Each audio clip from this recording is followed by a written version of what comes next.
Halo semuanya, pada saat ini kami kelompok akan mempresentasikan mengenai serangan ransomware Bank Syariah Indonesia atau BSI yang terjadi pada tahun 2023 dalam konteks keamanan informasi dan kriptografi. Di mana anggota kelompok kami yang pertama ada Kristania Pratasik dengan akhiran NIM 02, Mananda Lumbanturuan saya sendiri dengan akhiran NIM 11, Diva Camelia dengan akhiran NIM 14. Kita masuk pada pendahuluan. Pada bulan Mei tahun 2023, Bank Syariah Indonesia atau BSI mengalami serangan ransomware yang dikaitkan dengan kelompok Lockbit 3.0.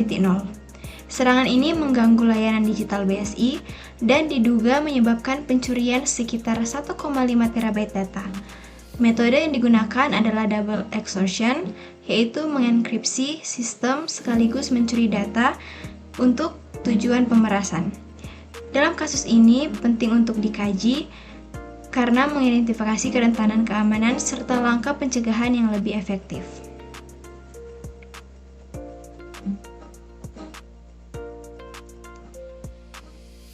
Kondisi serangannya dilakukan secara bertahap, dimulai dari penyusupan ke jaringan internal, pencurian data, lalu penguncian sistem menggunakan ransomware.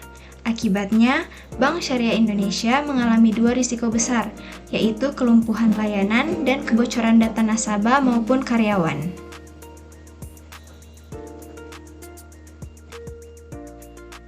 Di sini timelinenya. Yang pertama, akhir April hingga awal Mei tahun 2023, di mana peretas diduga mulai memperoleh akses awal ke jaringan internal BSI. Pada tahap ini, penyerang kemungkinan mulai melakukan penyusupan dan pengambilan data secara bertahap. Yang kedua, masa libur Lebaran tahun 2023. Proses pencurian data diduga dilakukan secara perlahan agar tidak mudah terdeteksi.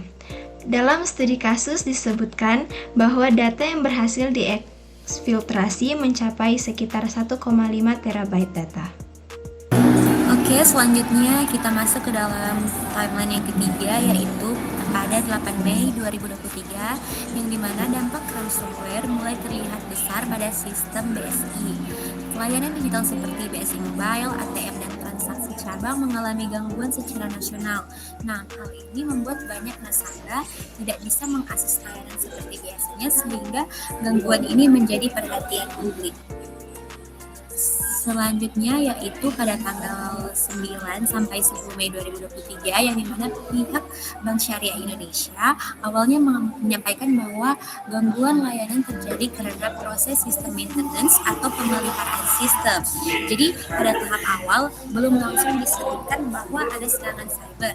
Jadi hal ini mungkin dilakukan sambil pihak internal melakukan pemeriksaan terhadap penyebab gangguan tersebut. Selanjutnya pada 11 Mei 2023, yang dimana BSI mulai mengakui adanya indikasi serangan cyber. Sebagai langkah pengamanan, sistem kemudian dinonaktifkan sementara. Langkah ini penting dilakukan untuk mencegah penyebaran serangan yang lebih luas dan untuk melindungi sistem dari kerusakan yang lebih lanjut lagi. Oke, selanjutnya yang keenam yaitu pada tanggal 13 Mei 2023, kelompok Lockbit 3.0 mengklaim bertanggung jawab atas serangan tersebut dan memberikan teguran pembayaran tebusan. Nah, pada saat ini menunjukkan bahwa serangan yang terjadi termasuk dalam pola ransomware modern, di mana penyerang menekan korban dengan ancaman kebocoran data. Nah, selanjutnya yaitu tepat pada tanggal 16 Mei 2023, Lockbit 3.0 mempublikasikan data curian di dark web setelah batas pembayaran tebusan tidak dipenuhi. Nah, di tahap ini menjadi dampak lanjutan dari metode double extortion karena data yang sebelumnya dicuri digunakan sebagai alat tekanan. Nah, risikonya bukan hanya kerugian secara operasional, tapi juga kerugian reputasi dan kepercayaan masyarakat. Baik, kita masuk pada identifikasi kelemahan. Nah, dari kasus-kasus ini ada beberapa kelemahan yang dapat kita bisa diidentifikasikan. Yang pertama yaitu ada akses jaringan kurang aman, dan kedua phishing terhadap karyawan, ketiga kredensial dan hak akses lemah, dan keempat Active Directory kurang terlindungi, kelima deteksi lalu lintas data keluar lemah, keenam backup kurang terlindungi, dan yang ketujuh respons insiden kurang tepat. Jadi kelemahannya itu bukan hanya pada suatu bagian saja, tetapi mencakup banyak aspek, mulai dari manusia, sistem, sampai juga prosedur keamanan. Nah, kira-kira solusi yang bisa kita gunakan untuk mencegah kasus serupa, ada beberapa solusi yang bisa diterapkan. Yang pertama itu kita bisa membatasi akses RDP dan menggunakan VPN dan menerapkan multifaktor authentication. Dan yang kedua, melakukan pelatihan anti-phishing. Ketiga, menggunakan password kuat dan prinsip least privilege. Keempat, melakukan hardening Active Directory. Kelima, DLP dan monitoring jaringan. Keenam, menyimpan backup secara terpisah. Ketujuh, membuat incident response plans. Selain itu, organisasi juga harus menggunakan password yang kuat, menerapkan prinsip least privilege, menggunakan hardening Active Directory, dan lain-lain. Dengan begitu, jika terjadi keserangan, organisasi bisa merespons lebih cepat dan dampaknya itu bisa diminimalkan. Lanjut.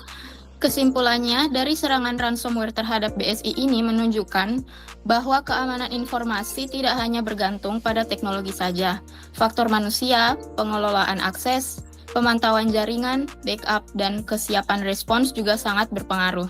Kasus ini menjadi pelajaran bahwa organisasi, terutama yang bergerak di bidang keuangan, harus menerapkan keamanan berlapis. Tujuannya agar risiko pencurian data, gangguan layanan, dan kerugian reputasi dapat dikurangi semaksimal mungkin. Baik, demikianlah presentasi dari kelompok kami mengenai serangan ransomware Bank Syariah Indonesia pada tahun 2023. Semoga materi yang kami sampaikan dapat memberikan pemahaman tentang pentingnya keamanan informasi dalam menghadapi ancaman cyber. Terima kasih atas perhatian teman-teman dan semuanya. Terima kasih.